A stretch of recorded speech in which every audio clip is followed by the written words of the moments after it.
The next speaker for us is Mr. Thomas Baur from Germany. He represents Alberdingk Boley, one of the largest buyers of castor oil and derivatives in Europe. Over to you, Thomas. Thomas, all yours. Thank you very much. Thank you very much, Atul. And from my side as well, a warm welcome to any of the participants of this webinar. Hope all of you are doing fine. And me also looking forward to having your views on the global markets and its developments. Next slide, please. Basically, in our short presentation, we were looking at 3 parts. Number 1, the current situation in Europe, pre and post the most COVID-related impacts, at least for the moment. And of course, looking at the castor oil demands to the best of our knowledge for now. Next slide, please. Similar to Abai, we seem to having had the same ideas in mind before going into a presentation. Obviously, we're talking today about figures and numbers and demand and business, but I thought before starting it would be decent to put today's webinar into a somewhat bigger context. So with the details already been outlined by Abai, I'm not going to go into deep into this. We all see and know that the world is currently in a state of being trapped of insecurity by all means, personal, economical, and social. Next slide, please. So, when trying to derive a demand in these challenging times for 2020, I thought it would be reasonable to look at where we have been in autumn last year, where we come from in terms of predictions from the statistical authorities of Europe, in this respect, the Eurostat. So basically, back in autumn 2019, the GDP growth for Europe was forecasted to be at 1.2%, which is not a lot compared to other parts of the world. Sluggish also to be said, lower than the years before, but all in all, not really surprising because Europe being a mature market at all, and we have been below the levels of 3% of GDP growth in Europe for more than a decade. So the idea already by last year was not too optimistic, still having some uncertainties in terms of ongoing trade tensions and in general high uncertainty in terms of the Brexit. So yeah, that was the perception of autumn. And now we go to the next slide. So as of now, it is fair to say, okay, let's look at the reality, at the welcome to the new normal situation. Next slide, please. I've put in here a lot of graphs and we're not going to go into detail. At the end of the day, I think it is just enough to look at the right-hand side of each graph. So basically all the general indicators are going down. So GDP growth rate going down, industrial production, manufacturing sector going down, stock markets going down, but already have been recovering. And for those who are glimpsing the statistics at the lower right-hand side, where we see an up movement trend, I dare say that the only real structurally going up statistics at the moment are basically the unemployment rates, the public debt ratios, and the general global uncertainty. So that is where we are at the moment. And on the upper right-hand side, and this is something that comes to us during our later presentations, it has already been mentioned, we also need to closely look at, if we discuss Castor, we need to discuss crude oil prices. And these are being on a lower level for a longer time, even way longer than the current price levels for castor oil, which are relatively low. So next slide, please. Not surprisingly, the Q1 has not been good in Europe. We have had 3.8% downswing for Q1. This is the sharpest decline ever since the statistics has been started. Q2 impact will be way bigger because of the stages in terms of COVID-19. So the lockdown in Q2 was and is still in full swing. The European Commission has been outlining a GDP minus for the total year 2020, which is supposed to be minus 7.5%. That drop is deeper than what we've had during the financial crisis in 2009. I've been also checking out the International Monetary Fund's world forecast for this year for the global GDP, which was predicted at minus 6.7%. So we are all around in contango with these numbers. Besides that, we still have our ongoing topics like Brexit, like the currency-related topics, like a high debt of some countries. So in general, the situation is quite challenging. And I was trying to check out the latest statistics also for the European Chemical Industry Associations. And funny enough, even publicly listed stock market blue chip corporations and the respective industry associations, they all have withdrawn their 2020 forecasts. So because of the current situation. So I thought it's a nice task to try and find out how we can derive a decent prediction for this year's demand in Europe. Next slide, please. Trying to derive this demand, I thought it was fair to look at the past. So in general, and this has always been said, the market in Europe in general in terms of GDP is a mature market.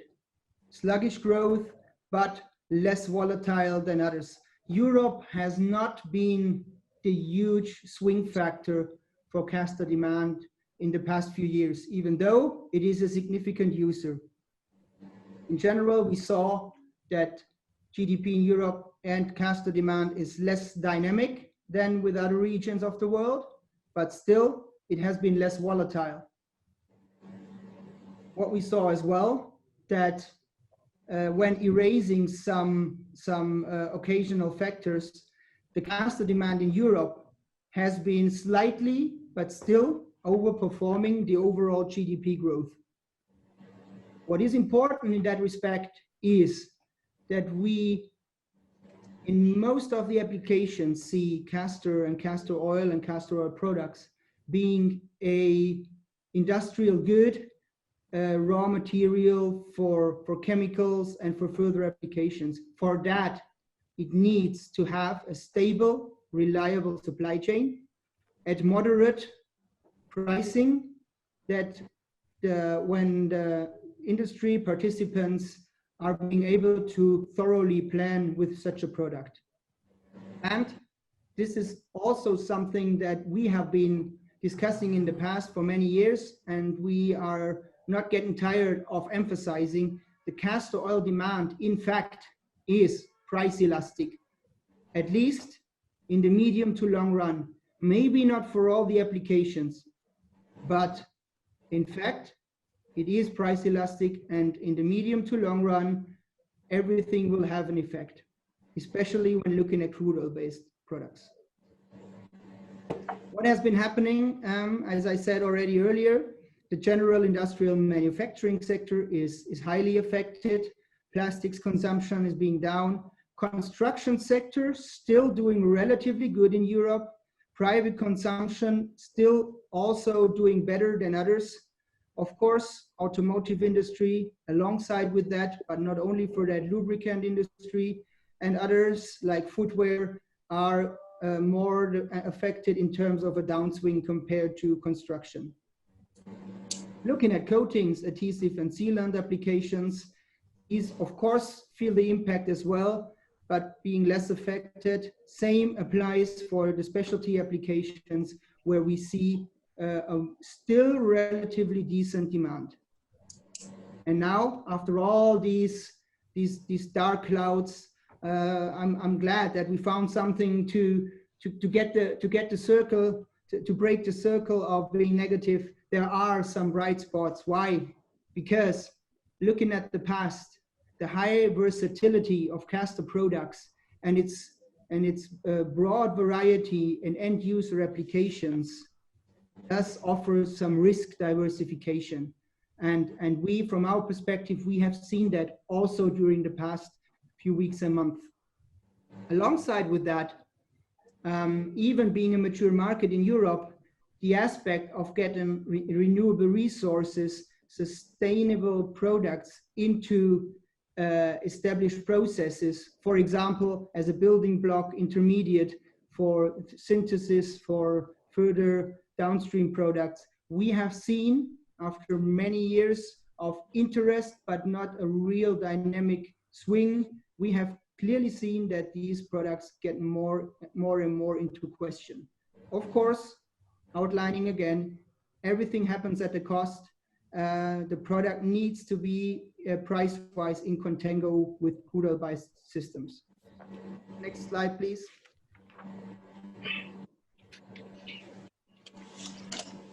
Now, crunching some numbers. In these statistics, we have been outlining the European imports of castor oil products. At this stage, it is fair to say that one needs to differentiate a bit between imports and demand. As an example, when looking at the years of 2016 and 17, we saw or 15 and 16, sorry, we saw a rather slow demand in terms of imports of castor, but all of us might have in mind that there is a bias in terms of relocation of stocks through Malaysia. So what we can see here, and on the red line, I have put as a reference the European percentage of GDP growth compared to the castor oil imports. We clearly see that in the past, the demand of castor oil products have been above GDP. And of course, and I can say that in the connection to what I've said earlier, when the autumn outlook for 2020 was not that good, we have indeed seen over a broad field of applications a very robust start into 2020, of course, pre-COVID-19 effects. We were looking at just one example on the bulk shipment statistics towards EU, and we have seen quite a significant growth in the month May to May last year. Admittedly, there is one other bias to be taken into consideration, which is already Corona related because of the lockdown in India. So that might have had some impact in terms of earlier shipment. But nevertheless, we saw quite a good start into 2020. In this scenario, we have put our assumption that the European demand would be, of course, lower, but still the impact would be lower also compared to the total GDP. Here we have assumed a drop of -6% in terms of castor oil demands and imports. Next slide, please. Coming to the conclusion, as I said, EU being a mature market, which is less dynamic for many years and less dynamic in general. However, and this is the good news, we believe that this is also less volatile. Of course, we are now all kept into a deep recession. We all don't know about a potential second wave of the pandemic and the risk related to all the global uncertainty. So we believe that the castor oil demand will be following the GDP downturn, but to a lower extent. Our gut feeling, and this is no more than a gut feeling, is that it would be between 5 and 7% of a minus. I would even be positive and say around 5%. This is where we are. Now let's have an outlook for the future. What is the best way of let's say, getting acquainted with such situations?